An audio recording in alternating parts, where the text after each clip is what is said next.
Smiths Falls, we are on, and we are back. Now that right there is a nice thing to say. We are back.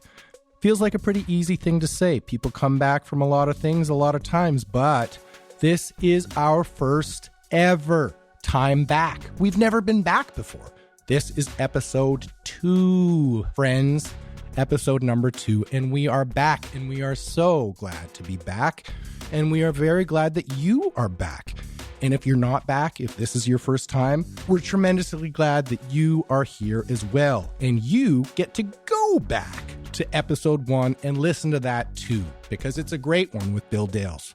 Bill Dales was our first episode. We had some great talk about his new business, Smiths Falls Pedal and Paddle, everything he's doing. We talked about a lot more than that. Bill has been around Smiths Falls for a dog's age, which is something I just said that I don't normally say, dog's age. It's not really in my lexicon.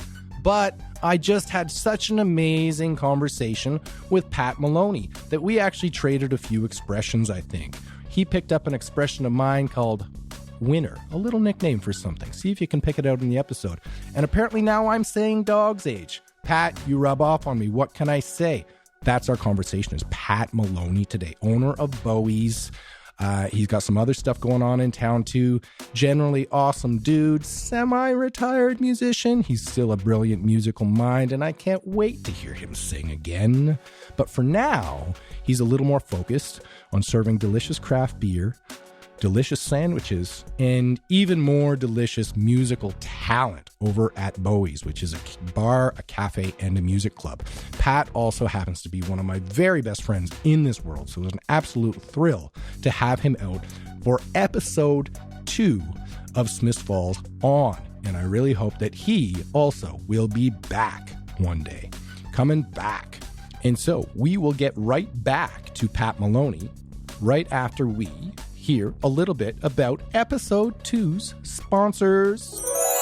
So the truth is that my friend Bill Dales just couldn't wait to be back. I got a call from Bill a few days ago saying, Matt, I had so much fun on the podcast. It's been a great response. People seem to really like it. I like what you're doing. All good. I want to be your next sponsor, please. I want to support what you're doing. And I said, Bill, yes, you can. And thank you.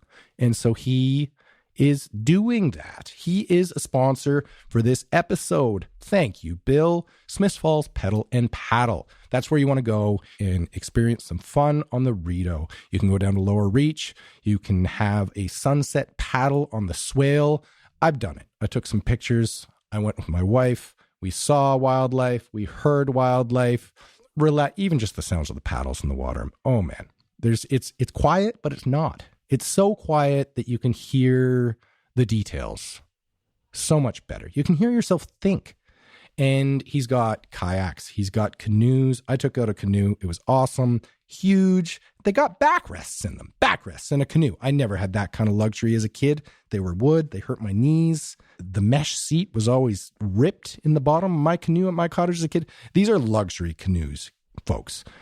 Beautiful, beautiful canoes. Beautiful kayaks, the stand-up paddleboards, so amazing. They look hard, but they're not. You just stand on them and paddle around. It's liberating. Go do it. What have you been waiting for? He's got the life jackets. He's got all this stuff. His prices are amazing, and they get even better because you're listening right here, right now. All you got to do is go to Bill and give him the code. You don't even have to input it online. You can just tell Bill. He's that old school. You just look at Bill, give him a little wink, and recite the secret password, Podcast 15. Podcast 15. 15? What's 15? That's how much you're going to save. 15%. 15% off your first rental at Smiths Falls Pedal and Paddle. Go see. Call him Will. Call him Bill. Call him William. Call him the man, because he is. And he will set you up. Get your discount with Smiths Falls Pedal and Paddle with Podcast 15. Thank you. Sponsor number 2. They're back. They're back for number 2. Mighty Valley Coffee. I drink it every morning. It wakes me up. It invigorates my mouth and my mind. I love it. It's tasty, and Mighty Valley Coffee takes roasting coffee seriously. This is some gourmet stuff. Get your coffee fix on shop local. Mighty Valley Coffee, Podcast 15. You go see them. They'll take care of you at the till, at their roastery alongside 4 Degrees Brewing in the mall, or go to their website at mightyvalleycoffee.com and use the coupon code there. Smiths Falls Podcast is what you can put at checkout as a coupon code and save yourself 10% on your next order. Go do it, Mighty Valley Coffee. And last but not least, also back again, our third sponsor, Water and Rail Clothing. They got such beautiful hoodies. I know you must have seen them around town by now. They got such a cool logo with the train tracks and the water inside. Talking about this town, railway town, water town, beautiful town. Water and Rail, Smiths Falls. Nice navy blue hoodies. You must have seen them. You have yours yet? You don't? Go get one. Get yourself a discount. Arts Hub is the only retailer of Water and Rail. Go to theartshubsf.com, their online store. You can find a Water and Rail hoodie. Put in your coupon code Smiths Falls Podcast and you save 10% on that hoodie. Go get it now. Okay, that is it for sponsor stuff, folks. Let's get into the meat of it. We are Smiths Falls On, and this was my chat with my dear friend, Mr. Pat Maloney. Go. This is the second episode. I'm honored, man. Thank you. I'm glad to have you here. Buddy. Yeah, I'm super stoked. Yeah. Did you get that text I sent you right before you arrived? No, I must have been commuting. What do we got here? Yeah. What do we got here? Let me drum it up. 142 messages to read. Are you bursting at the seams with podcast excitement? Texts Matt Connell, who incidentally, I spelt your name wrong a long time ago. Yeah. I spelled Matt with one T. Mm-hmm. And it's really handy because I know so many other Matts. Right. You know, Matt's not an uncommon name. So anytime I'm looking for you, I know it's got one T, easy peasy. I actually went through a phase in my life where I had decided I was going to spell Matt with one T. Oh. Really? Like Mateo. Kind of for that reason. Is that for Mateo? I think it depends on the Mateo. I have a friend, Matt, with one T. I know a Matt who lives literally 2 doors down from me who's a one T Matt. One T He's Matt. the first, yeah. There's no need for that second T. Not really. It doesn't make the T any harder. Yeah. I mean, I never did it. I succumbed to peer pressure. Yeah. And I even went the lengths of getting a new email address. Matt Connell with one T at yahoo.ca. You held on to that one for a long time, I imagine. I don't think I ever even sent a single email from it because my girlfriend at the time and my family made fun of me. For changing your own name? For changing my own name and for doing it with one T and saying that it was just meant doormat. That is doormat. Yeah. But so backing up a second, like we've got some people listening nice. Who I'm sure by now, it's weird to say this because they're not listening right now, but they will be. Yeah. When they decide to, because that's how a podcast works. Yeah. It's like it's there. Netflix, but for radio. And you don't have to pay $12.99 a month or $14.99 a month. You only have to listen to it. Yeah. It doesn't cost you any money. You just need to pay for the internet. But there will be people listening who perhaps still don't even know who the hell Pat Maloney is. Oh. So why would they be listening to it if they don't know who I am? Well, this is a Smiths Falls podcast. Fair. For anybody in Smiths Falls, new or old. Be that meaning they're new to the town or old to the town, or be it that they are like new at being a person. Yeah. Or old at being a person. Right. Old people, young people. Less so young people, 18 plus officially, because this podcast does have that little E beside it. Oh, nice. Yeah. So we can swear. You can swear a little bit. We can, you can talk about the little, talking about doing my doobies, the little doobie that you rolled. Yeah. That's all. Okay. All right. This is. Yeah. We're an uncensored podcast in what I have heard called the cannabis capital of Canada. Yeah. I don't know if it still holds that title. I don't know. Sure are a lot of people out there smoking weed. Yeah. You know? Yeah. But that's everywhere, I think. We just got a new pot store. There's a new pot shop on Beckwith Street. Yeah. What's it called again? Something Bud. Shiny Bud. Shiny Bud. Yeah, Shiny Bud. Wow. And then we got T-Can over on Russell Street. Russell Street East, the bustling street of Russell. And then we've got our third one opening up. Is Canopy Growth going to have one? Yeah. They really should. Yeah. I think they would have. I think they've just been holding off because of the pandemic. Yeah. But they're doing it'll be one of their Tokyo Smoke. Uh-huh. Yeah, locations. I mean, it's a weed factory. Yeah, so it's literally a weed factory. So why don't they have any weed for sale? It's like you do the tour and everything. You watch the movie, you check out the mother's room and the growing flowers, and then you're like, goodbye. And then you can buy a hoodie. Or a T-shirt. It'd be like going to a winery and I was like, can I have a glass of wine? Like, no, we don't do that. Yeah, this is a winery though. You have to go home, order it online. Yeah. And Mississauga will ship it to you. Yeah, it makes a whole lot of sense. I wonder. It seems a little late. I wonder if they have to go through their own distribution channels. I wonder if the store has to order stock. From OCS or whatever. Yeah, it arrived. Their stuff sends. Yeah, they send it on a truck down to Mississauga to get bunched up, and then they send it back for people to buy there. Mm-hmm. Yeah, that's probably the most logical way to go. I like a little tiny spliff, like a one paper. Great. You know what we used to call those? What's that? A pinner. A pinner. Yeah. I like smoking pinners. I don't like getting really high, but I like getting a little bit high. Yeah, just almost all the time. Just the low dose. More low microdose, more constant dose. That was. Do you remember the Trailer Park Boys show? I remember the show. I'm not an expert on the show, but I definitely remember the show. Yeah. John Dunsworth played the character Jim Leahy, who's like the only real actor on the show. Yeah. He's a real deal theater actor. And we've hung out a few times, and we would go out and smoke a little doobie, and he'd always roll it because he had to make sure it was the smallest joint you've ever seen in your life. Yeah. And I had just at this stage of my life just been coming out of high school or whatever, and had been smoking way too much weed at a time. Not often, but way too much at a time. And I didn't really like it because I got super baked and it was not fun. I had lost control of myself, which I don't appreciate. Yeah. And he was like, hey, this is how you do it. And he taught me and reaffirmed what I already probably knew, which was a little dab will do you. You don't need to get all baked and fried. I was a little older before I really developed much of an affinity for that. Yeah. And I was 25, and I went on tour with a band. Yeah, that'll do it. Watch out for those band guys. And I didn't smoke back then. It was like a party. If it got passed around, I was very when in Rome. Go with the flow. Yeah. And I happened to do this session tour with a band that had two really big potheads in it. And we'd wake up and we'd smoke a doobie, a wake and bake doobie, which was that was next level for me. I had never done. First thing in the morning? Yeah. Who knew? Yeah.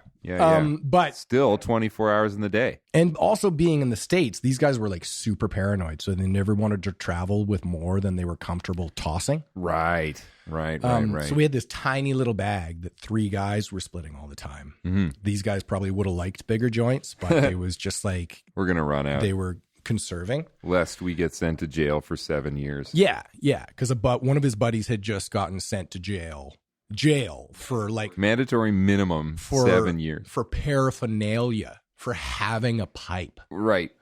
That was tie-dye. That sounds like a good reason for society to remove you from society. Oh yeah, just take you put you in jail. Yeah. That's real smart. You're in school, re-educate. No, not anymore. Thanks. You have a pipe. Thanks, Reagan. Yeah. Thanks. Anyway, we called them pinners. Mm-hmm. And then we started making rhymes and saying, it's a winner of a pinner. Oh, that's a good one. And then we just started calling them winners. Oh, I like it. No more pinners, just little winner. I'm going to take that home, Matt. For a little winner? Mm-hmm. Oh, yeah. Let's have a winner. Yeah. I'm going to take that with me, Matt, with 1 T. Yeah. Anyway, I asked you who Pat Maloney was, and we had a big conversation about pot. Yeah. I think there's a little more to you than that. Yeah. I'm convinced, in fact. There's more to you. Okay. So tell the people your deal. Give them the I don't know, the Coles Notes The Coles version? Notes? Wait, what's the Canadian version of Coles Notes? Just the Isn't there another one? Abridged. I don't know. It's like another name. Coles is like straight American. You can't. I think so. No, I've got it. Coles is Canadian, and in the States, it's Cliff's Notes. It's Cliff's Notes down there. Anyway, who's Pat Maloney? Tell us, Pat. Tell the people. Tell the people who haven't been to Bowie's, who haven't heard your music, who may just be wondering who that tall bearded man walking around town is. Sure. Yeah, I moved to Smith Falls a few years ago and run a little performance space and neighborhood bar called Bowie's. It's a live music club. And I've worked in music for a long time. I was an artist for a long time and a promoter for a long time before that. And I love doing all those things. I love to travel, but don't want to anymore. So here I am in Smith Falls running a little bar. I hear you. I'm getting some sweet bands in and just running the show. I've found my travel bug waning, at least for the constant travel. Yeah, like I would love to go on vacation. Yeah. I'd love to just spend the money and lay on a beach and read a book. That sounds awesome. But, driving to Sault Ste. Marie alone to perform at the Water Tower pub where nobody listens to me and then make my way to Sudbury the next day and then North Bay and then Lavigne, Ontario, and then maybe find one of Lake of Bays on the way home, maybe even Manitoulin Island. And then 4.5 days and 6 shows later, I'm just run ragged. And so I didn't want to do that anymore. Plus my kids were growing up. I had one kid at the time. I quit doing this and she realized what the suitcase meant. So it just wasn't cool anymore. And it wasn't like dragging me kicking and screaming out of this whole thing. Like I figured I'd be performing as, for a living for the rest of my life. I found my stride after a few years of doing it and figured, that'd be it for me. And not so much. Just happily let it fall away. Well, I remember that too, because I remember when you were like thinking about maybe opening a bar. Yeah. And then like 3 months later, it was like 20 Russell Street. Yeah. I own it now. I bought it. I just went out and bought it. Yeah. Crazy, eh? Yeah. Crazy. So much has happened in this last few years. It's been nuts. Yeah. Like it would have been nuts without a pandemic. Yeah. Yeah, absolutely. Yeah. I mean, I have to imagine that you at least, whatever part of you sort of misses that life. Yeah. Relating to your statement of playing in front of like crappy crowds, maybe underneath a big screen TV playing the game during your set. Yeah, that was an old favorite. Or glasses clinking or people, yelling at you to play some certain song from the 70s or something. Yeah, a lot of Crash Test Dummy requests. With your voice, yeah, they would have. Oh, you got a low voice? Can you sing? Yeah. But you're kind of doing the opposite of that with Bowie's.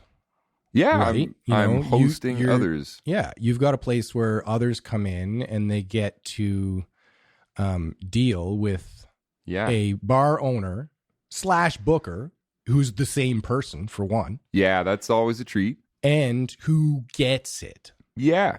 Who understands. Who cares. Yeah, I've played a lot of bad rooms. Yeah. There's the playing under the TV thing or the playing for the manager doesn't even know you were supposed to play that night, doesn't have any money ready for you or whatever it is. And I've also played a lot of really good small venues. Played a few big ones too. But the small venues are that was my sweet spot. I loved those shows because you can really connect with the audience and it can be done right. It's very easy to do it wrong. Yeah. But it can be done right. Yeah. And there is I bet you the bulk of working musicians would thrive if there were enough places like Bowie's. I think so. Or the Black Sheep in Wakefield. Or the Acoustic Grill. In Picton's a good spot. Or the Moonshine Cafe in Oakville. Oakville's, yeah. John Martlet. And the common thread between all those places is owners who actually give a shit. Yeah. Yeah, they care. There's so many who don't. Yeah. It's a lot of times I think people open a bar and then they add some music. Yeah. Whereas I wanted the opposite. I want a stage and I want people to come and have fun and have a few drinks. You added the beer. Yeah. Yeah, the beer gets less respect than the music. But the beer gets respect too, and I love right? beer. Because you love beer and you have a lot of good beer. Yeah. There, right? Yeah, we've got a lot of wonderful craft beer. Yeah, which, craft beer only. Disappoints some who may come in mouth-watering for some water, cold Coors, a Coors Light. Yeah, people want that, and that's sweet. We're having an old style Pilsner here ourselves. Lethbridge, Alberta. These used to be made in. Yeah, this is the one I used to always gravitate towards because I worked for Molson for like 5 years. Uh-huh. So I probably shouldn't be shitting on Coors Light, but I don't work for them anymore, and I'm not a big Coors Light fan. Yeah. I did get to go to the Mystery Mansion. That was nice. That was a thing. It was just as advertised. All the commercials are actual footage. Really? Yeah. I was one of the cameramen at the Mystery Mansion. Wow. But I used to always drink Pilsner because we were mandated to never drink a not Molson product. Whoa. See, that's the thing. Like, couldn't drink Keith's. See, that sucks. It would it's like upset the client. Yeah. It's like, that's no good. It's like, yeah, you got to wear the black tie. It's like, why? Yeah. I like my green tie. Craft brewers, like all the different breweries, they don't all have the those different rules. guys, They're they not drink saying, each other's hey, beers, cheersing each other. Whitewater guy has a delicious collective arts once in a while. Yeah. It's fine. Yeah. It's totally cool. Yeah, they like beer. They appreciate the art of making beer. And they know they can't They've got do a all sophisticated themselves, palate, and they appreciate the subtle differences between each of the beers. Yeah. Whereas you can get a Coors Light, and little known fact here, they'll actually change the formula. The ingredients will come from different places. Mm-hmm. They'll cost more or less, and so they change up the formula all the time. But as long as it's ice cold in that silver glass, silver can or bottle, then it's a Coors Light to you, and it's fine. Well, it's also a huge testament to the power of marketing. Yeah, because they've spent a lot of money, and they have successfully convinced the masses that cold is a flavor. Yeah, that's right. Cold is delicious. Or that somehow their beer actually has the ability to get colder than other beers. Yeah. It's colder than freezing, but it's still a liquid. Yeah. It's incredible. And there is a way you can do that. Is that right? Yeah, there's a bacteria that they add to water and spray on crops during the frost. It's called ice minus. Ice minus? Yeah, it lowers the freezing temperature of water to -6 degrees. Fascinating. They use a genetically modified version of that bacteria that flips that gene and causes water to freeze at +6, and they use that in snowmaking at ski hills. Wow. Oh, it's that common. Like they're using that at Tremblant or whatever. I don't know where they use it. I wonder if they're using minus or whatever you called it. 0 minus? What did you say? I wonder if they're using that in Coors Light. Maybe. I think people would flip if they knew they were adding like bacteria to, but they put it on your strawberries. They do. They do. Absolutely. But then they wash them. Yeah. I think maybe they wash the Coors Light with water. They wash it comes out all like flavorful and full of bouquet, and then they wash it to get get all the ice minus off. Yeah, that's literally what's going on. Yeah. So yeah, Pat runs Bowie's. He did an eloquent job of telling you. What Pat didn't tell you was that I kind of followed Pat here. Yeah, you were right behind us. I was right behind you. I had been looking. I wouldn't call it an exaggeration to say I'm only sitting here right now because of you, Pat. Oh wow! Yeah, no, you were coming here anyway. No, you got a family to look after. You were I was coming this way. I was coming this way. Yeah, I would have been close to you. Yeah, but I wasn't looking at Smiths Falls until you tipped me off. Where were you looking? Madoc? No, not Madoc. No, not even close to you. I know it's close-ish. Yeah. I know Madoc well because it's real close to my cottage. Madoc and Marmora. Yeah, I went to the Marmora Punk Fest once. That was a tale. Wow, Marmora had a punk fest. Yeah, on Spiderland Acres, this old punk. But I digress. I was looking at Merrickville. Mm-hmm. I almost bought an old funeral home in Spencerville. Yeah, funeral home in Spencerville. Yeah, funeral home. Well, that's cool. You'd be down for that kind of. You used to live in a church. Yeah. I used to live in a church, so I almost traded my church to a funeral. That's the whole Christian circle of life. It was an amazing building. It's built to impress. It's built to comfort. They are always very nice. They're always very nice. Yeah, and this was very clean. nice. It was a little outdated, but I like that too. I just installed parquet flooring in my house. Yeah, most of their customers were outdated as well. Yeah. There you go. Yeah. All the villas. I was looking at Winchester, Chesterville, Spencerville, Kemptville, Merrickville. Yeah. All those places. I was looking at Mississippi Mills and Almont, looked as far as Renfrew like once, but pretty much like the full, not Quebec side. Yeah. But so Ottawa like a half Valley-ish. circle within an hour radius of Ottawa is everywhere I was looking at. Right. So like I even looked like into like some of the more French Ontario towns out near like Castleman and stuff. But then you played my backyard. Yeah. You played some music in my backyard, and you're like, well, probably won't see you for a while. Moving to Smiths Falls. Right. And I was like, ding, I know Smiths Falls. Falls. I played a show there once when I was 20, and I think they have a chocolate factory. And that's close to Ottawa. Why haven't I looked there? Anyway. Yeah.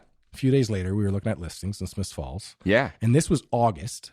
So 6 weeks later, you were in Smiths Falls. Yep. And 3 weeks after that, I had bought a house in Smiths Falls. It all happened so fast. Yeah. Now we're like a 7-minute walk from each other. Yeah. Yeah. It's good.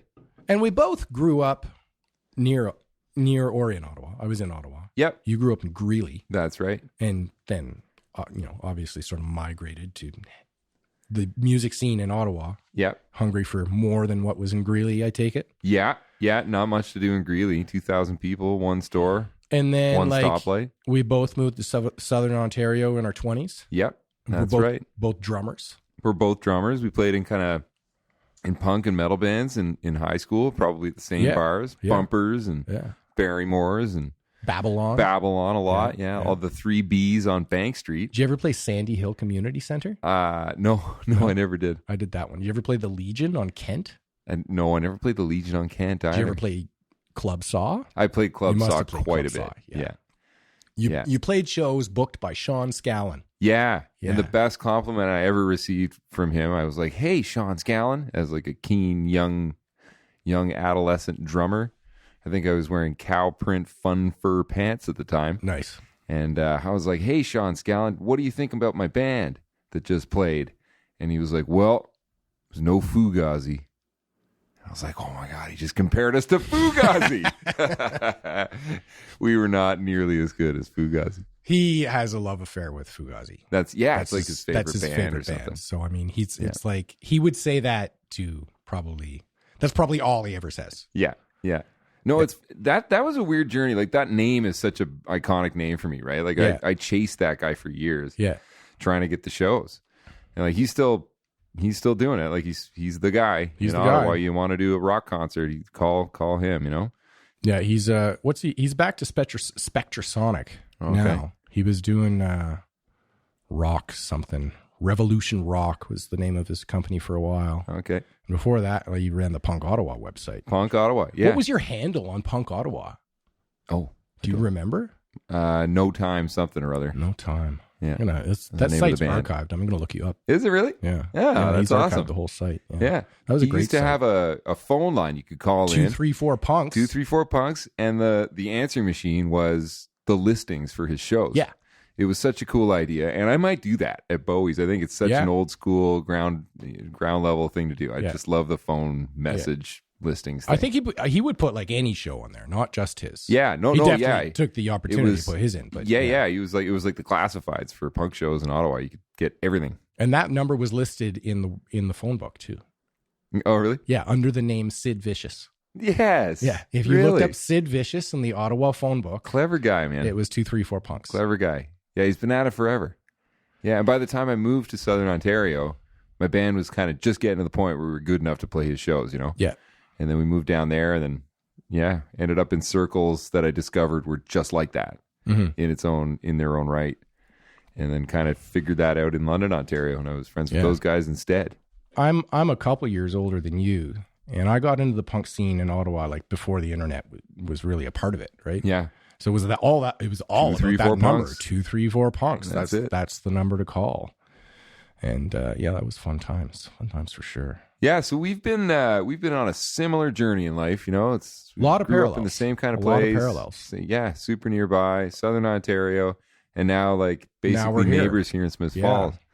Yeah, and I was so pleased to know that there were people kind of in our wheelhouse that were moving here too. And I think there's only more coming. I keep meeting more like musicians and artists who have moved to town. I think it's ripe for it, you know? Yeah. It's got all the amenities. It's not like you're going to be suffering. You're not struggling for Wi-Fi here or anything, right? There's an airport less than an hour away.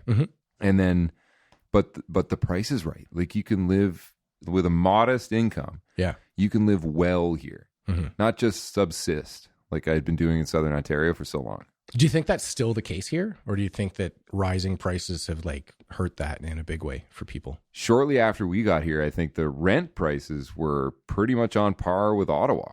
Yeah. Like it's just about there. Yeah. So no, I don't know. I don't know if it is. You can still buy a house for a little bit less than just about anywhere. Yeah. But that has climbed crazy fast too. Yeah. I hope it stays that way. Like it's too short a window. By the time anybody like you and I would have caught on to this, it's only been a couple of years. That's not a lot. That's not enough time to have like a true cool artist migration. Like I would just love for people to realize how you can exist, like live well and do it. I think it's working. I think that this town is growing in a way that not everything always sticks. Yeah. But I think a lot of the stuff that's happening, a lot of the changes, they really are for the better of things, and it's working. I think the time's right. I tried this once before. Yeah, you moved to Waterloo. No, Waterloo was. Well, I did move to. I moved to Kitchener, which is basically Waterloo. Oh, Chatham. Right. Yeah, like bigger than, like way smaller than Waterloo, a little bigger than here. Yeah, because city of Chatham's like 40,000 people. Okay, so it's about 4 times the size. But I would say at the time that I moved there, say cost of living was no more than in Smiths Falls. Right. And they had just done a bunch of stuff there. They had just like gotten like a $20 million grant to build a theater. Yeah. They built this gorgeous 1,200 seat theater. Wow. And don't hear that every day. Yeah, but nobody in the community was having it. Funny. They were just poo-pooing it. Like, how could you spend the money on that? Meanwhile, it was a provincial grant they got. Yeah. That was meant for building theaters. That's what it's for. You can't just take that money and build a police station and give like farming subsidies. Yeah. or open up the old auto factory that shut down 10 years ago. Yeah. know? Thanks for the arts grant. Coke's Chevrolet back to Chatham with a $20 million.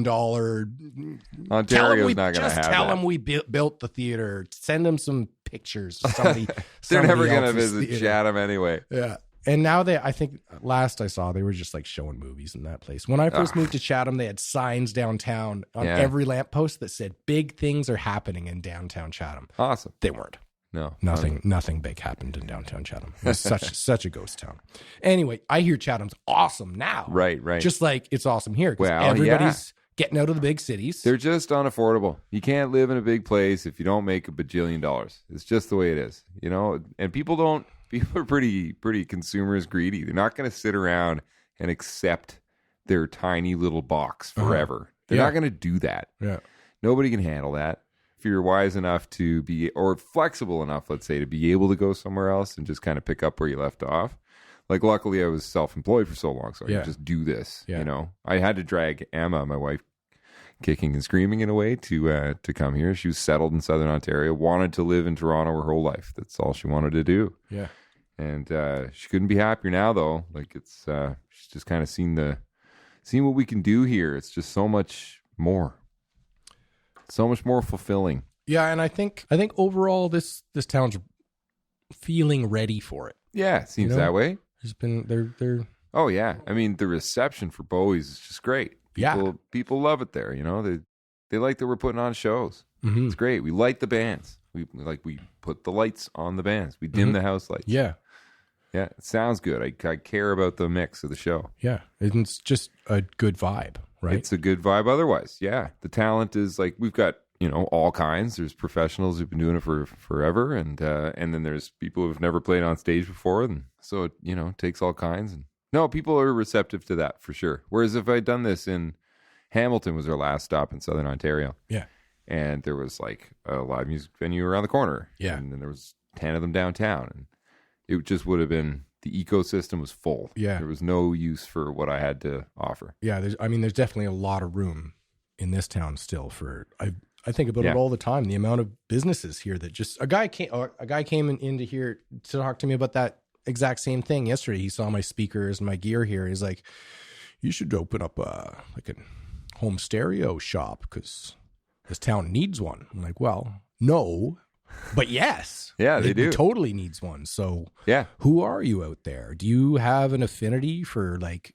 old school vintage amplifiers and turntables? Now's the time, buddy. I'm talking to you. I'd go to your store. Yeah, listener, right there, who likes hi-fi, who has those speakers from the 70s in your basement. You're the guy, man. Heck, do it. You like lo-fi. Get into that too. Yeah, people love lo-fi. Spotify makes everything lo-fi these days anyway. Yeah. So you might as well start out that way. That way you're not losing any bit depth. Yeah, that's right. Full frequency range, my fellas. No, it's cool. There's like room for one or two of everything. Mm-hmm. And then you're well aware if the third tries to open up. Mm-hmm. That's one thing I've noticed is everybody is always very well aware of your business. Oh, big time. In this town. And if you don't want anybody to know your business, then you have to make sure to tell nobody. Yeah, you don't move to a small town to become anonymous. When we were building Bowie's, I was like on the floor, pulling up old floor and nails everywhere, whatever. Brown paper bags in the window. I had told like Emma, my mom, and the realtor who sold me the place that I was going to build a venue there. That's enough. And then a day later, the news called. Yeah, I blame your mom. That's probably she spilled the beans for sure. Probably Peggy Muldoon. Brag into the newspaper. Speaking of the newspaper, I did a little interview a week ago for the newspaper. Yeah. With a brilliant young lady, professional journalist named Evelyn. Oh yeah, Evelyn's she was great. Very nice. Yeah. I think she mentioned though that she had not been to Bowie's yet. No, she's quite pregnant right now. She's really pregnant and has another young one who would have been just born when the bar opened. Yeah.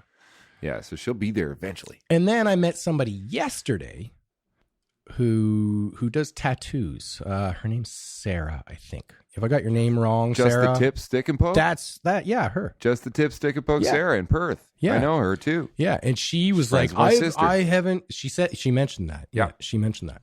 And Sarah mentioned that she had not been to Bowie's. Yeah. Yeah. That's right. So that in the last week, I've met two people who are fairly prominent area respected professionals in their own fields who have not yet been to Bowie's. Yep. Which but makes me know think of it. there has to be more. Oh yeah. So let's tell these people what they're missing. You got a schedule, right? Yeah. We do trivia nights go through on the Wednesday. week for me. Yeah. Wednesday's trivia. Yeah. Where is my mom? Trivia every Wednesday, 8 to 10 o'clock. No cover charge. Tell your friends. Sweet local prizes. Thursdays are our open mic night at 8 o'clock. Locals, people traveling, whomever will come and take the stage from 8 to 11. Sometimes it goes later. Yeah. So what's the format there? Do you got to sign up in advance? Do you have to call ahead? No, you show up? I mean, if you want to, great, but it's pretty open for them. You get one song, you get 3 songs. Depends on how well the night's going. Right. If we're packed and everybody wants to play, you'll squeeze one in. We'll make sure we get you on. You play it by ear. And we're playing it by ear. You do what's right for the night. Yeah, whatever's right for the night. Exactly, Matt. Yeah. Do you ever get any like non-musicians coming for the open mic? Like comedians or spoken word? The odd one. Yeah, like it's happened 2 or 3 times. I'd love for that to happen some more.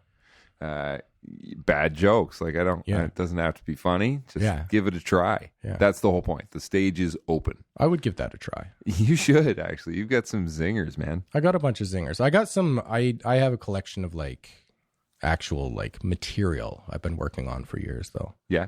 Sort of light. It's like a light project. You got like 2 minutes of comedy? I probably got a good like 7. Wow. At this point. Wow. Probably a good 7. Nice. I mean, after rack my, I've got a few routines. We all have our little routines that we'll do, right? Especially if we haven't met the person yet. Yeah. I have more like tics than routines, but yeah. I have some tics too.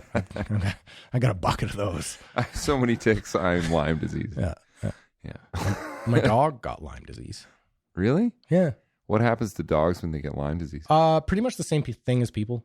Yeah. They get sore. Sore and tired. She was sore and tired, and her lymph nodes swelled up. Oh. Had to put her on antibiotics for a month. And then the Lyme. This is Mishka, the big black dog? Yeah. Mishka. Yeah. Actually, when I first got her, I bought a Lyme dog. Oh. She wasn't a lemon. She was a Lyme. Yes. Fridays we do new music night. It's once again at 8 o'clock. We're going to do it a little later in the summer. There's some music events going on in the park. So new music. What's that? New What's music that like? it's a pretty staple term for like a sound stage that is presenting stuff that you've never heard before, but it's not just going to stay there. There's a good chance that these bands are going to make it. Yeah. You know? I mean, from the new music nights I've been to at Bowie's, which have been not all of them, but I've been to a fair number. Yeah. I see a lot of like up and coming local-ish acts. Yeah. A lot of Ottawa acts, Lanark County That's acts. how it started. Yeah. You know, and then I'm bringing up a bunch of bands from Southern Ontario, but yeah, it started pretty regionally. I wanted to definitely give locals a chance to play on stage too. A lot of that kind of falls into the Thursday night open mic, but Fridays it's all original music, so right. we really discourage cover songs. It's 2 sets by one artist, or one set each by 2 artists. Mm-hmm. And it's a 2-hour show. It's magical. It's original music. Like already, there's a band called Mountainhead that we had on. It would have been pretty early on. We've actually had the chance to have them on twice, and they're signed. They got a cool thing going on with the APA agency. They got signed by Ralph James. Yeah, I like those guys. You know, they're such a great band, and it's amazing how you can just tell. You know, you get the email with the link, and you listen, and you just like, I've got an ear, and I know if they're going to be any good on stage. Yeah. And these guys, as soon as I heard the first 10 seconds, I was like, oh, I've never heard this before. This is great. You know.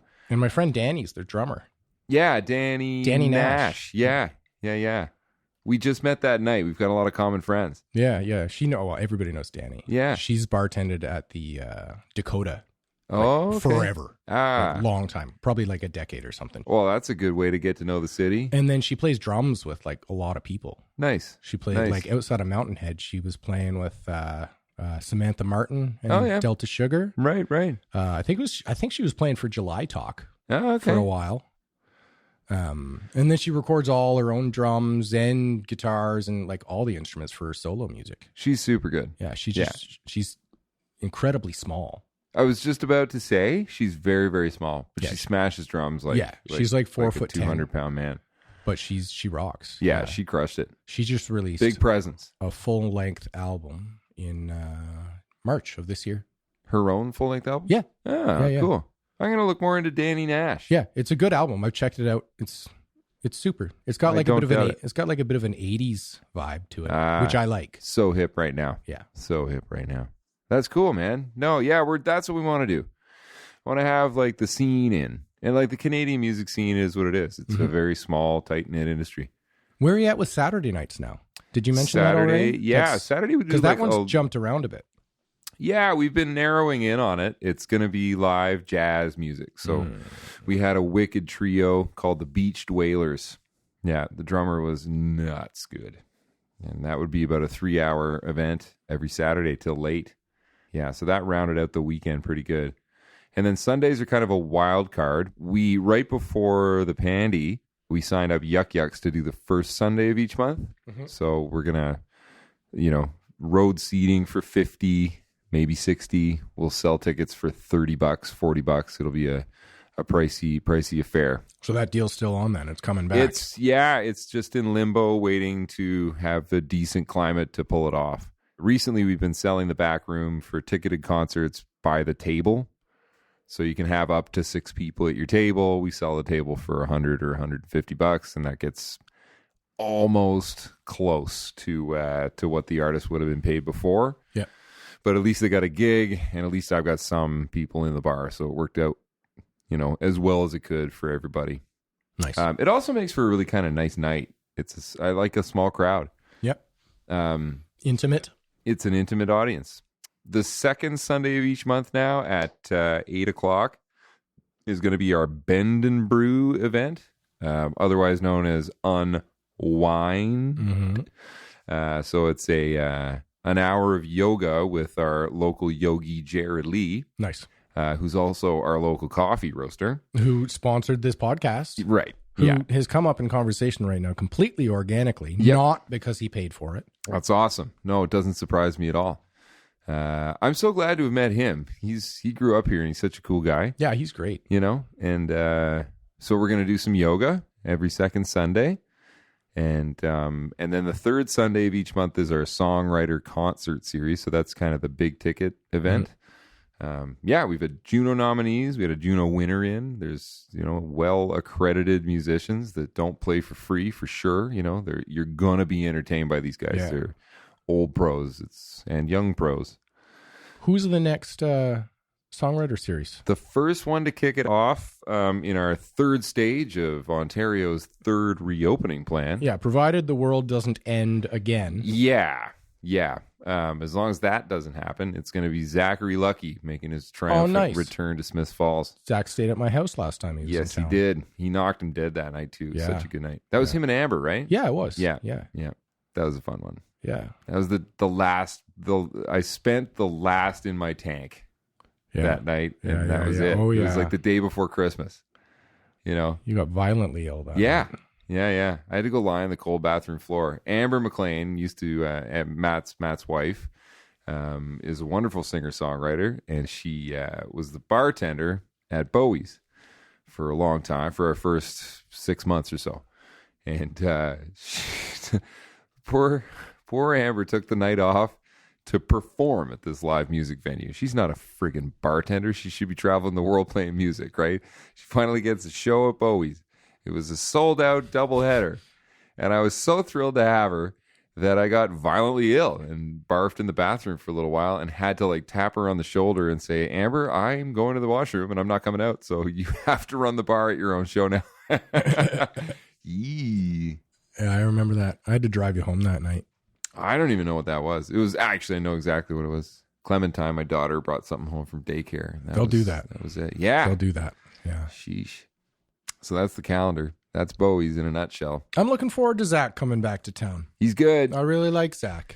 I like talking guitars with Zach. Oh, he knows a lot about those. He knows a lot about guitars. He's jealous of that guitar right hanging over on the wall there.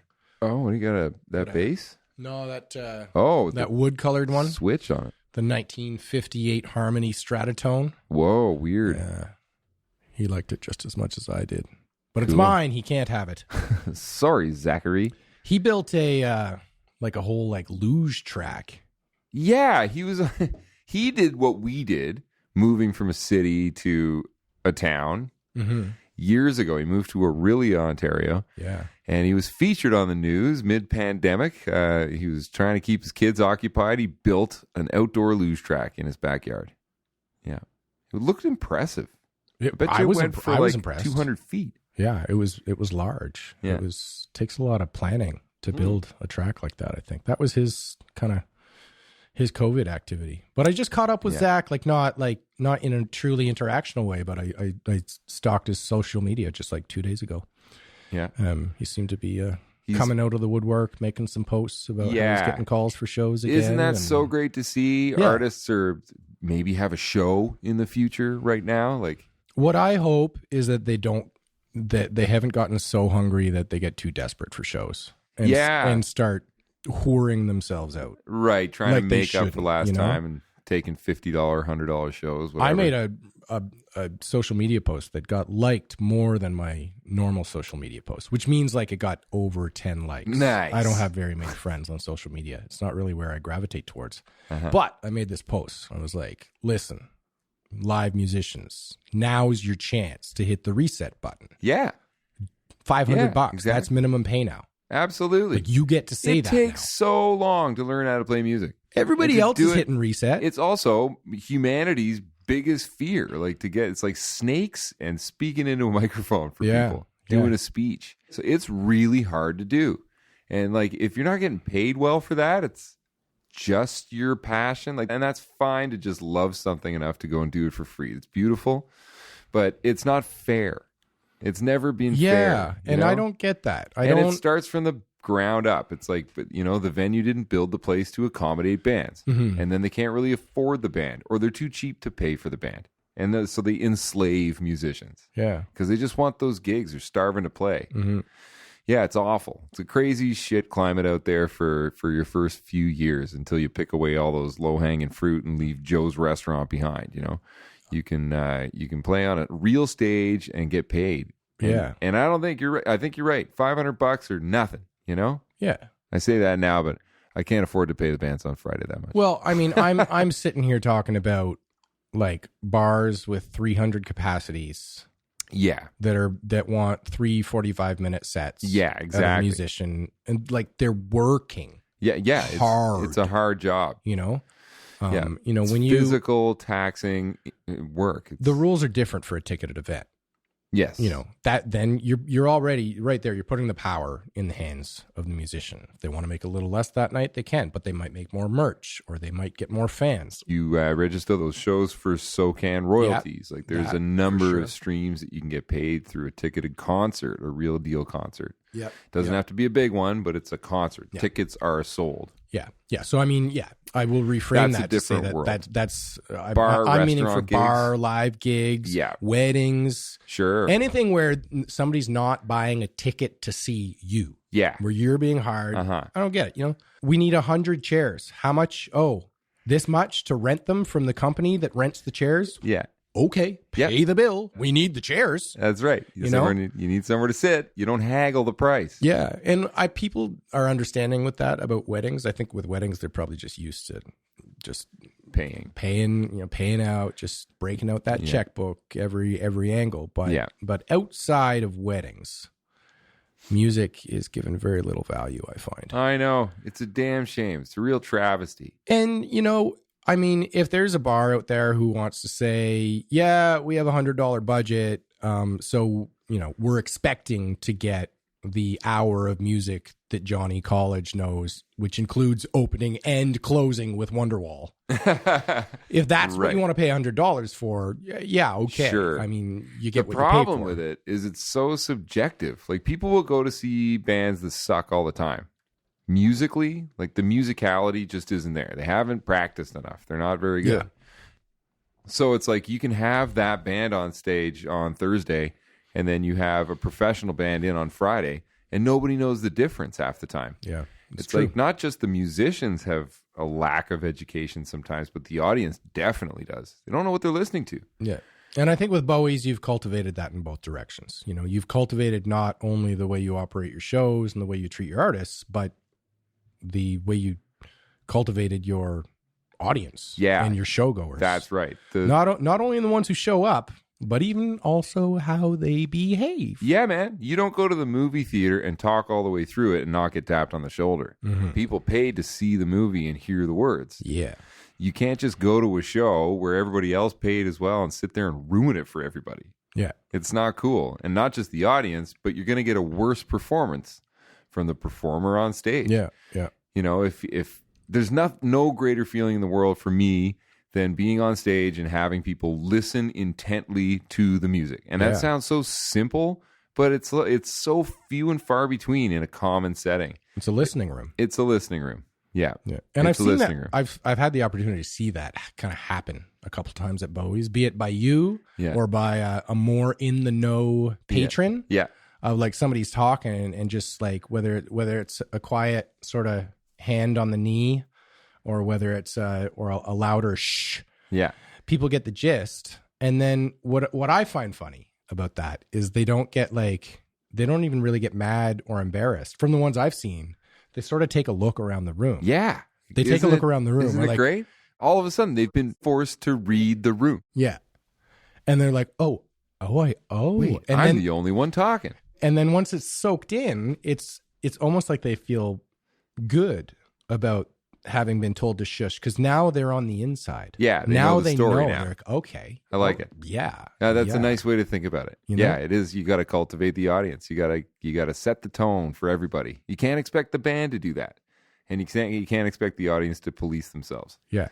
It's got to be, it's got to come from me, which is a really fun position for me to be in because I was the artist for so long. Yeah. And you can't put the agent or promoter hat on while you're on stage. Yeah, totally. So you just got to grin and bear it when old Frank is just yelling about AC/DC in the corner all night long. So you got years of like pent up for sure frustration. Yeah. You're able to like start satisfying. And I watched now it done. By you know? telling people to shut up. Yeah. In a nice way. In a nice way. In a constructive For sure. way. No, it's good for everybody for me to be saying this. Yeah. You know, I definitely want them to come back, and I just want them to have the best time.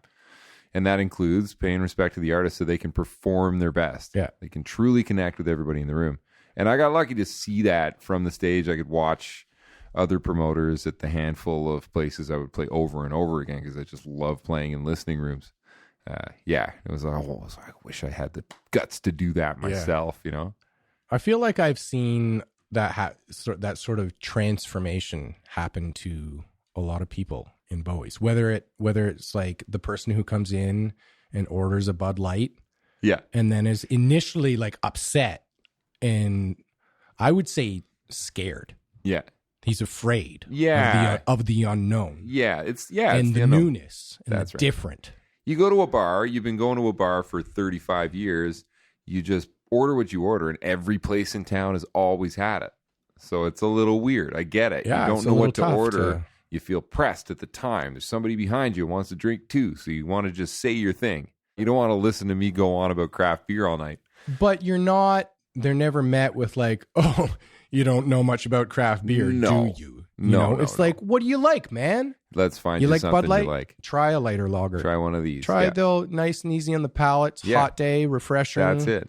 Try one. And then they love it. Craft beer isn't all like ridiculous, over the top, super alcohol content stuff. You know, the craft beer world appreciates just a light lager beer as well. Yeah, absolutely. It's totally fine. I'm definitely a fan of craft beer. And craft beer or not, traditionally I've been a big fan of like ales and stouts and dark beers and anything but a lager. Yeah. You know, I've often said anything but a lager. Right. If I'm ordering a beer and I don't know what's available. Yeah. But craft beer lagers I actually like. It's the non-craft beer lagers that man. I can do without. My phone's dinging off the hook. Oh, it's our friend Dallas. Oh, Dallas is texting me. Oh, he was great. I hooked Matt up with a gig through Dallas Alexander. Dallas Alexander. He's going to get filmed. Matt's going to film his show, his new music night. I got a phone call with Dallas tomorrow at 3:30 p.m. Sweet. He's quite good. I haven't heard him yet. I'm looking forward to checking him out. The crowd is really happy. Both online and on August, is it the 13th? The 12th or the 13th? I can call it up here. Let's find out. I should know, so I can call it up too. I should know so that I don't miss it, because I'm going to need to be there. You got a job that day. Yeah. 13th. At least that's what Dallas thinks. So if he's August, wrong, you better correct him now. August 13th. You're right, Dallas. It's August 13th. Friday the 13th. He was good. He got it. Like he's clearly played in proper venues before. You know, he's going to get it filmed. He says his last one we had to cancel, but he was really concerned about the volume of the audience. And I was like, ha, you don't have to give me the speech, buddy. Yeah. This is going to be good, you know. And he's smart. I love it when people come to the open mic. They find out about Bowie's. Yeah. They think they want to play a show, maybe. So they look at the calendar, you know? They just go to the website and look at the calendar, and then they go to the show, to the open mic on Thursday, and they just play. Yeah. They're worth money. You can tell. Like they played shows, They played real deal concerts before, but they don't let the pride get the best of them. They just come play the open mic, and then as soon as they're awesome, I'm just like, my face lights up, and I will have them booked for a Friday night before they leave that night. You know, It's just such a nice way to do it. Just pay a little homage to the place. Yeah, and you'll get what you want out of it. I think that's a good way to go for, you know, any entrepreneur. I used to do that all the time. Looking to network. Yeah. Go meet somebody. Yeah, get out there and meet and somebody. Make the point just meeting them and knowing them. And then they know you. And then maybe another time you can talk about something else. Exactly. Yeah, if I was ever stuck on a gig I really wanted to go, wanted to get, I would just show up for the open mic. Yeah. Play a few songs for free. Yeah. I'm not above that. Yeah. So we got shows coming down the pipeline. We got a hell of a lot more stuff with this apocalypse waning. Yeah. There's the calendar's filling up. You know, I'm not on sure feet about the whole thing yet. I don't think anybody is. I think everybody's hopeful yet trepidatious. Trepidatious, for sure. I like that word. It's That's nice. a great word. Nice It really rolls off the word. tongue, eh? Yeah, trepidatious. It follows the rules of, the word is escaping me right now, but there's a whole study of like what makes words sound beautiful. Yeah. Phonesthetics, that's it. What makes you want to say them over and over again. The most important things F are word. that it's 3 syllables and that the accents are in the right place. Like if the word was supposed to be pronounced trepidatious, it wouldn't be a beautiful word anymore. But because it's trepidatious. If you put an emphasis on the wrong syllable. Yeah, it just doesn't work. Throws the whole thing. It doesn't work. Yeah. It doesn't sound pleasing. No. That being said, I was actually meaning like on a broader scope, like beyond Bowie's. Yeah, man. I mean, Bowie's is enough to keep a lot of people happy. Bip. Bip. We love you, Bip. But there's more out there than just Bowie's. Not that I'm trying to steer people away from Bowie's. I'm just trying to give people places to go before and after they visit Bowie's. Where are you going to go once you're allowed to just go wherever you want again? In this town. Where are you going to go in this town? Yeah, in this town. There's a lot of exciting new places to go. Sure. There's like some stuff going on in the park. There's some music in the park on Friday night, so I'm going to try and sneak out for that. I'm going to get out there and spend all my money everywhere else in town. You know, I just love going out to eat. I love sitting down and ordering food. I cook for so many people and wash dishes for so many people all the time, and I just it's so nice for me to just go and sit and have somebody else do that. Which is the one thing you missed in the Bowie spiel is the fact that you make the meanest Sammy in town. We make some good sandwiches. Yeah. Talking to you. Yeah. I like restaurant named after a transportation system. I used to work there, eh? Were you a sandwich artist? I was a sandwich artist. No way. I always kind of wanted to be a sandwich artist. Look at me now. It was my first job. You've made it. You're a real artist now, Pat. Yeah. A sandwich artist. Yeah, that's right. I like them better than subs. I do. I'm going to say that. Yeah, it's really tasty good sandwich. Well, you know how I like a sandwich. Yeah, you like a spicy sandwich. Well, what the secret is that these podcast listeners will get. Okay. This is the inside scoop, folks. You heard it here. There's a secret menu. There's a secret menu at Bowie's. The secret menu is make me a surprise sandwich, Pat. Yeah. And he'll do it. Yeah. If he's in the mood. And if you're nice to him. Just say, Pat, make me a sandwich. Well. Yeah. I love a surprise sandwich. Make me a sandwich. Did you know that they've actually studied the concept of how a sandwich tastes so much more delicious when somebody else makes it for you? Is that right? Yeah. Yeah. They figured out why. Why is that? It's because of how much your sense of smell is an important part of taste. Yeah. And when you make the sandwich, you're sitting there absorbing and becoming desensitized to those smells the whole time. Whereas if somebody else smells, out it comes. You get your first impression, and boom, your salivatory glands start acting up, and then you eat it right away. Yeah, you get full bore. I get it. You get full bore on your palate. Yeah, that makes sense. Yeah. Other people's food always tastes better. That's why. Huh. That's awesome. You haven't dulled your own senses. Yeah, timing's everything. And I think there's probably more to it than in terms of like a chili or a stew or something. Yeah. But I have to imagine that contributes to the notion that like people always think chilies and stews and stuff and curries are better the next day. Okay, yeah. You know? I think the assumption there is like, oh, well, the flavors are mixing and developing in the fridge. Sure.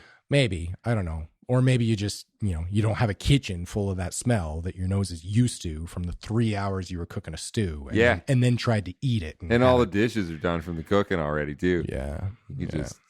That sounds like it tastes pretty good. End of the day, no dishes taste great. I'm always a big fan of curry. I intentionally eat like smaller portions of like chili and curry and stew like the day I make it so that I can have more for leftovers. Yeah. Because the leftovers are always better. I'm excited for a lot of stuff in town. There's a new Indian food place. Yeah, where's that? Coming. Oh, at the old KFC. At the old KFC. Right. Yeah. Not the new KFC. No. That'd be hilarious. Hey, we're here. Oh, shit. What else is new? There's a new Rocky River Cafe. Rocky River Cafe. Now, I hear they make a mean fish and chips. They do make a great fish and chips. They make good oysters. Their burgers are really good. Or sorry, mussels. They make mussels. Mussels. They do mussels on the menu. Man, that makes a little more sense. Oysters. Do you like oysters? I love oysters. Yeah. Yeah, I can't make up my mind on oysters. Oh, They don't. I feel like I'd like them better hot. I like a little horseradish to just give me that sort of wasabi kick. Yeah. You know, the nose pain. Yeah, I do. Like it makes you want to sneeze almost. Yeah.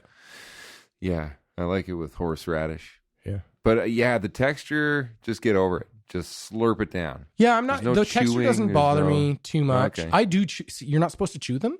You don't chew them. You just swallow Maybe the I oyster. do. I chew. I haven't had an oyster in a dog's age. I had oysters about a year ago at my brother's wedding. My brother's like an oyster connoisseur. He got actually very mad at the food provider because they pre-shucked them. Oh no, you can't go doing that. Yeah. I mean, they shucked them like 45 minutes before they arrived at our house, but that was still like, and he was mad about it. Yeah, he was very, very upset. I think he called them and yelled at them.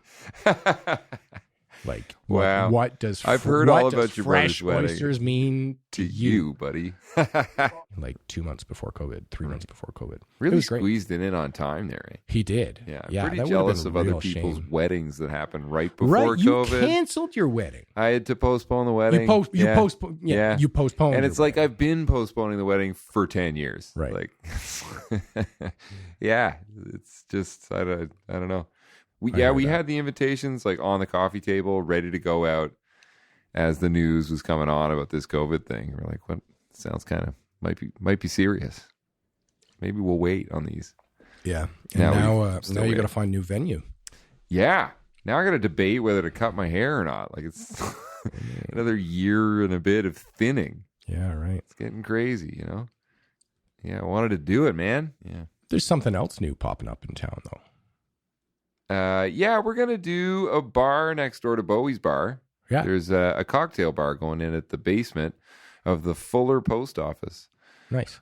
So Bruce Linton and I and Jill Dagenet of Moonroom Ottawa fame / Queen Street Fair. She'll be your best cocktail bartender in town. I hear she's pretty good at that. Yeah, it's going to be an awesome little spot. It's like amazing, like lowered floors so the ceiling's higher, you know, and heated radiant floors, limestone walls.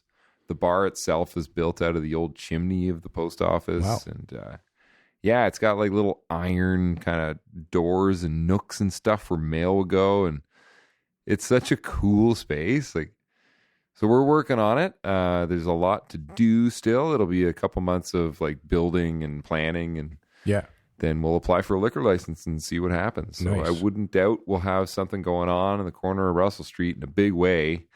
You know, because that's pretty much right December. next door to you. It's right next door. Yeah, it's right next door. Will I be able to get one of those cocktails where like there's like fire being lit involved in the cocktail? Maybe, yeah. I went to this one cocktail bar once, and this drink that they seemed to make all night was they put like a little fingerful of hickory wood shavings. Oh, cool. And then light it on fire with a blowtorch. Yeah. And then like quickly blow the flame out so it's still like smoldering but not actively burning.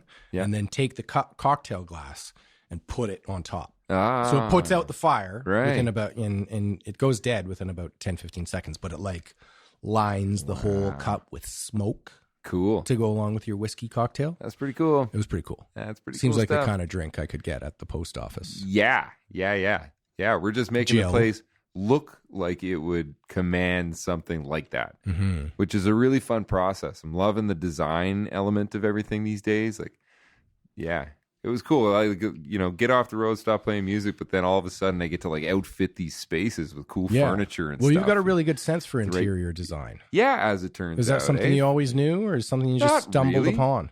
I don't know. I always had like the coolest posters in high school. Maybe I do. It's been fun to flex that muscle. Yeah.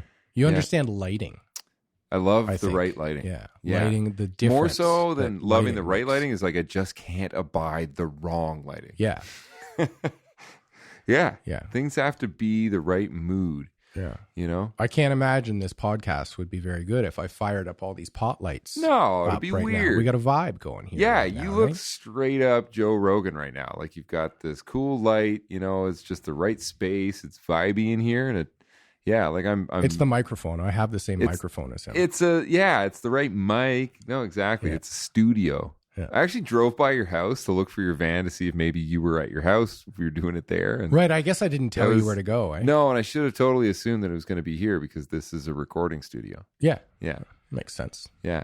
So is this awesome for you having this recording studio? Yeah, I like it. I mean, I went pretty much a year where I didn't have one. Over a year living here that I didn't have one, and I just had to do everything out of my dining room. Yeah. I actually converted my dining room, like not on like a renovation level, but on a setup level. Like Sure. like my antique dining room table, I put like a big piece of plywood. I put a moving blanket over it and put a big piece of plywood over it, and had these studio monitors like on my dining room table. Right. And like curtains hanging everywhere to help deaden the sound, because all my work, whether it was like voiceover or mixing songs or whatever, I was doing that out of my house for the first while. And I still sort of fire up a mini version of that setup because like my grand piano is at the house, so if we want to do like piano tracks and stuff, Right. me and Amber, then I do it there. Yep. And I've always kind of been mobile with my gear. Like after I got out of audio engineering school, all I did was make records in basements and stuff. You don't have like a big, a big multi-track desk. No, well, I do, there's but no it's in my big garage mixing collecting. board. I do, but it's collecting dust in my garage. I Sure. just don't use that stuff Sure. anymore. Like Yeah. anytime somebody tells me like, "Oh, you know what? Your computer can just do that now," I'm like, "Great!" Yeah. And I sell the piece of gear. That sounds a lot easier. I sell the piece of gear I used to need to own and have to take up space to do that. Yeah. Especially because once I get the It software version, amazes me how much stuff it used to take and how little it takes nowadays. because for the price of one, Yeah. which one software one costs way less than one hardware one. And if you buy the hardware one, you get one. Yeah. And if you buy the software one, you get infinity. Yeah. Literally. Maybe not infinity, but I can fire up 32 compressors or 32 reverbs and they all work. Yeah. Yeah. As long as my computer's juicy enough. It's pretty cool. Yeah. Like computers used to just crash when I started recording in recording studios. Yeah. They did nothing but crash all the time. Mine's It getting was to in the that point where transitioner period. mine's getting to the point where it crashes from time to time, but I think that's mainly because my hard drive is 99% full at all times. Yeah. Is that okay? Well, that's It's also just a 6-year-old reassuring because laptop, mine's like but, that all the time too. But it handles this kind of stuff. Two tracking a podcast, no problem. It doesn't skip a beat. Yeah. No, it's I can't wait to hear what have you been recording local artists in here quite a bit? not Maddie, quite was a it bit. Maddie something? Matt and Grace. Matt and Grace. Yeah. Sorry, yeah. She is a local artist, but no, she's actually a producer herself. Oh, cool. So I did master her song, I see. and I did that in the studio here. Nice. Her mom reached out to us at Bowie's. Nice. And we're going to try and plop her on stage at some point. Awesome. Yeah, it's going to be fun. Yeah, she's great. She's also working up front at the shop here. Oh, that's her? I saw the post. Yeah. That's cool. Yeah, that's her. Nice, man. Yeah. Yeah, I can't wait for more stuff like that to start happening around town. Just meeting the right people. Yeah. And I feel like I've been in limbo for too long. Yeah. And it was, a shitty time for it too. It's just hitting my stride. Mm-hmm. But Jordan, Jordan. Yeah. I recorded some music for him. We're going to do some more recording too. His acoustic music project. Yeah. Elmsley. Yeah. And, I recorded with our friend Campbell. Campbell Woods. Local boy. Right. Local hero. Yeah. Campbell Singer, Woods. Songwriter. Yeah. He came in and sang the Down to Bowie's song. Yeah, you guys are so sweet. That was so much fun to make. It was a lot of fun to make. Yeah. Brought a tear to my eye. What a beautiful thing. I was just working on that song yesterday, actually, because there's a whole second half to that song Oh, really? that you haven't even heard yet. Nice. Yeah, there's a whole second verse. Nice. Maybe Very we'll even... Cheers-esque. That was the inspiration for sure. Yeah. Impossible to deny that. I made no hiding of that for sure. I loved Cheers. Did you watch Cheers? Were you a Cheers watcher? I used to watch Cheers with maybe my dad. My mom was pretty strict about the TV watching and what was allowed. Mm-hmm. So yeah, that would have definitely been too racy. But you couldn't escape Cheers. Like it was when I was a kid. So good. I was just a kid, so I had no idea what was going on in the show at the time. Yeah. But yes, all I knew was it was Sam Malone, and my sister's name is Samantha Maloney. Yeah. So that was kind of cool. But it was on all the time. Mayday Malone. Mayday Malone. Was he a baseball player? He was a baseball player. Yeah. Yeah. He was like a notorious, I think he was supposed to be like a notoriously bad baseball player. Yeah. Well, I was like a notoriously bad musician, so this is perfect. Yeah. Nice. It's exactly it. I was a bad baseball player. I was bad at sports in general. Did you I'm play any bad. sports? I'm a bad sports player as well. Yeah. I Probably. liked playing soccer. I enjoyed it. Yeah. But I don't think I've ever played hockey. Like I've never held a stick with sticks, like on skates. With Yeah, a I stick wasn't a and hockey. shot a puck. I wasn't a don't hockey think I've ever boy done either. that. That wasn't me. No. I had a lot of cousins who were big time into hockey. One of them almost went pro. Yeah. He went to like My cousin Scott Sabarin was on the Ottawa Senators last year. Yeah. Yeah.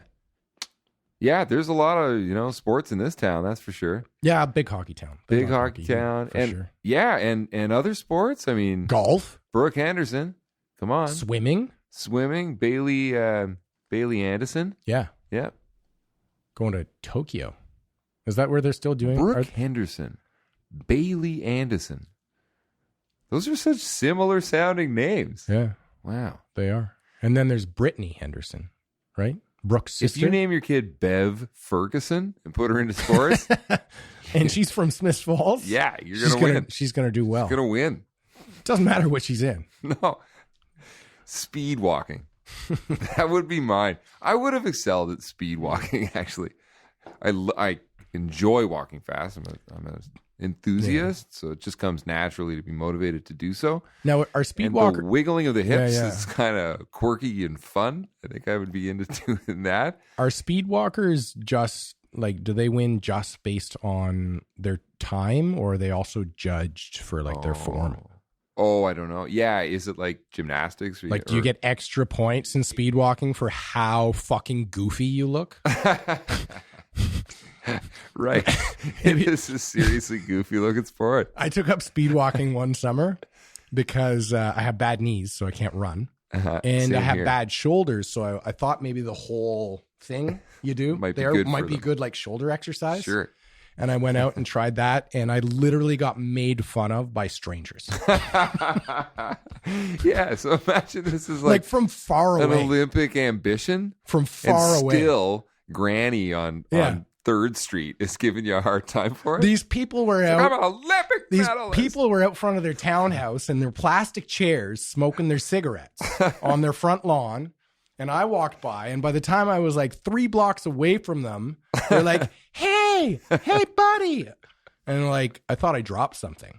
And I turned around, and the girl stands up from her chair and starts mocking my arm movements and says, work it. Yeah. it. You'd be looking like Matt's doing the exercise right now. He's making the motion, Yeah. and that's what came to mind for me too. Was work it. Yeah. For sure. Is that a wiggle or a broken hip?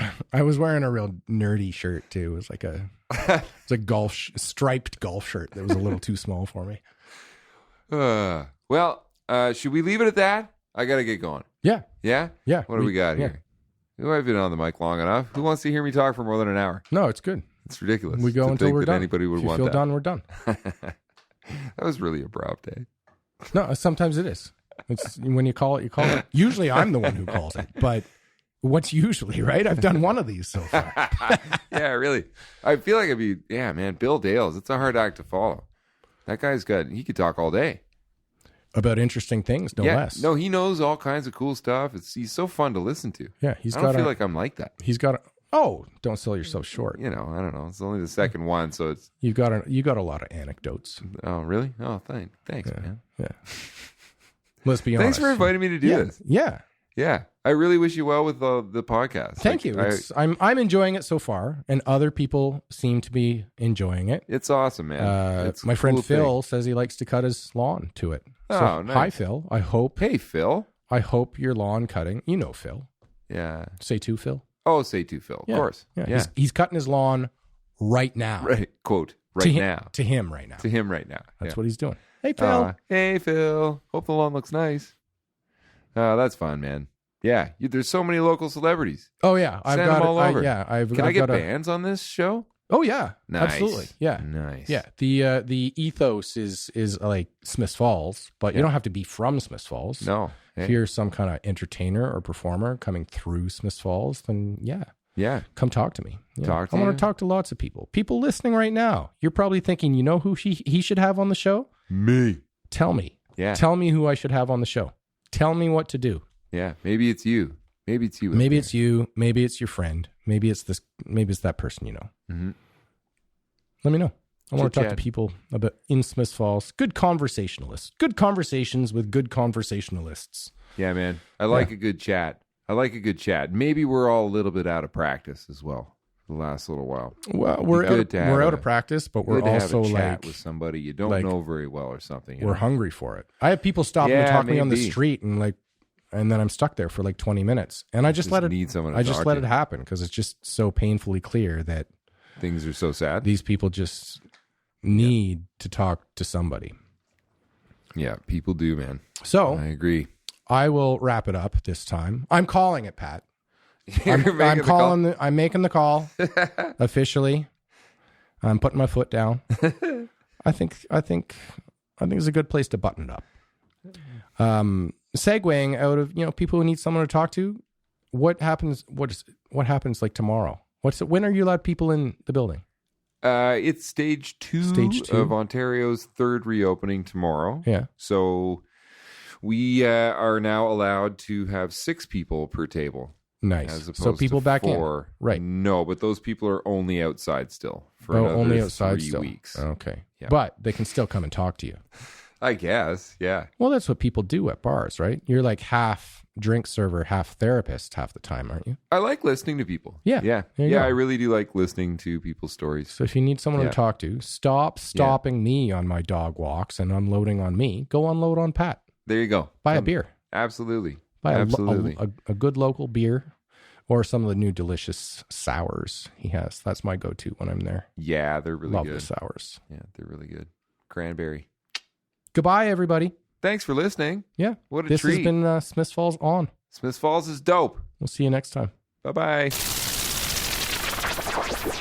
Thank you so much for tuning in to episode 2 of Smiths Falls On, everybody. And thank you very much one last time to our sponsors, Smiths Falls Pedal and Paddle. Go see them. Use the code podcast15 to save 15%. Mighty Valley Coffee, Water and Rail, coupon code on both their websites, Smiths Falls Podcast. Thank you for your support. Now, listeners, you may have noticed I broke a little promise. I promised you this episode would be out yesterday, July 1st. A day that means a lot to a lot of people, and a day that is starting to have a lot more meaning attached to it and some important conversations going on. We pushed back our episode because it's not a day we needed to be making any noise. It wasn't our day to be making noise. It was somebody else's. Please go do some research and reflect on the long and complicated history of this country. It's not all sunshine and roses, friends. I like living here, as I'm sure you do, but it's not as easy for everyone. Try to keep that in mind. Peace and love, folks. We'll be back on July 15th, I promise, with episode 3, guest to be revealed. Goodbye, friends.